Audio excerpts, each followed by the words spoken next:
Liebe Mitarbeiterinnen und Mitarbeiter, ich grüße Sie heute am Donnerstag, den 30. April aus dem Studierendenwerk Ulm und möchte gleich die Gelegenheit wahrnehmen, allen Mitarbeiterinnen und Mitarbeitern, die den Betrieb des Studierendenwerks in den letzten 7 Wochen aufrechterhalten haben, recht herzlich für Ihr großes Engagement zu danken.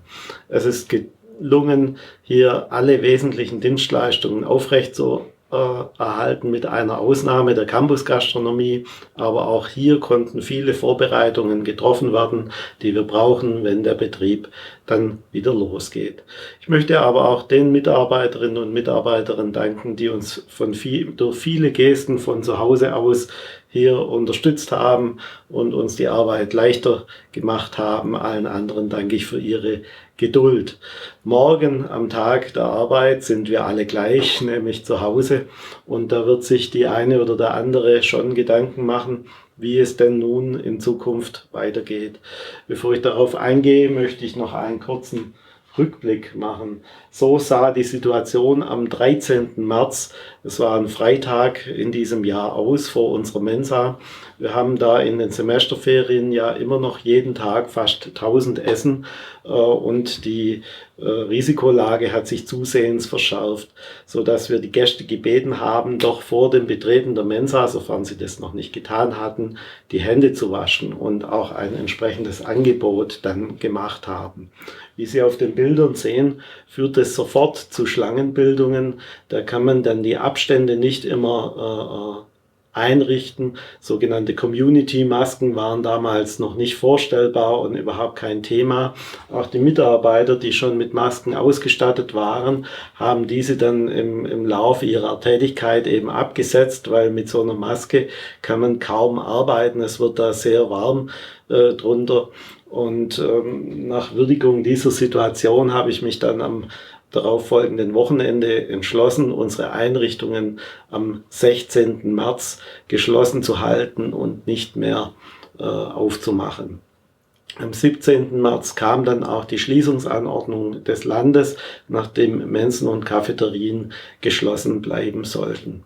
Ich bin sehr froh, dass durch diese Maßnahmen es möglich geworden ist, dass keine Mitarbeiterin und kein Mitarbeiter und auch keine Gäste an diesem Virus erkrankt sind. Zumindest ist mir dahingehend nichts bekannt. Es war zwar der eine oder die andere in häuslicher Quarantäne aufgrund von Begegnungen, die sie in ihrem privaten Umfeld hatten, aber von Erkrankungen ist mir nichts bekannt. Darüber bin ich sehr froh und es soll auch weiter so bleiben. Deswegen müssen wir beim Wiederaufmachen entsprechend vorsichtig sein. Die Rechtsverordnung zur Schließung gilt ja noch bis zum 3. Mai.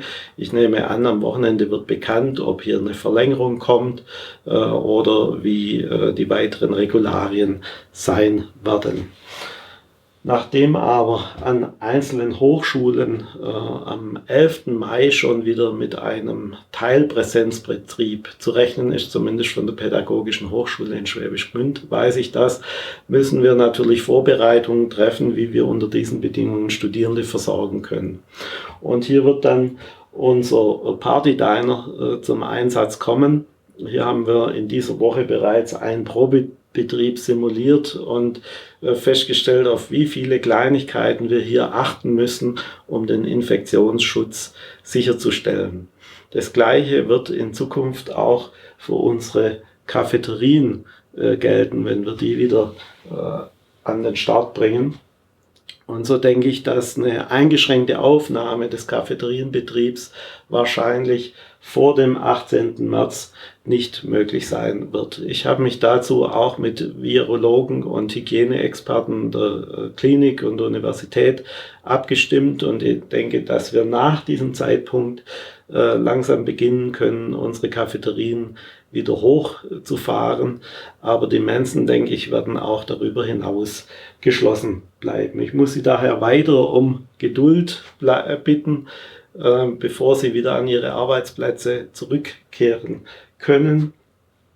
Und bis dahin gilt das Motto Keep a stiff upper lip. Auf Schwäbisch würde mir hier noch ein anderer Ausdruck einfallen, den ich jetzt nicht benenne. Ich werde Sie auf jeden Fall am 14. Mai vorher informieren, was dann ab dem 18. Mai möglich sein wird. Alle Mitarbeiterinnen, die dann zum Einsatz kommen werden, gegebenenfalls ab dem 18. Mai, werden wir vorher anrufen. Also kommen Sie nicht einfach alle am 18. Mai zur Arbeit, kommen Sie nur, wenn Sie Ihre Einrichtungsleiterin, Ihre Vorgesetzte oder Ihre Vorgesetzte vorher angerufen und zur Arbeit bestellt hat. Denn wir werden nicht die vollen Betriebe wieder hochfahren können, sondern eingeschränkte Angebote machen, für die wir nur wenige Mitarbeiterinnen und Mitarbeiter benötigen, die wir dann auch im Wechsel einsetzen können. Ich danke für Ihr Interesse. Achten Sie weiter auf sich und andere, indem Sie Abstand halten, und schalten Sie wieder ein am 14. Mai. Dann kann ich Ihnen definitiv sagen, wie der Betrieb wieder anlaufen wird.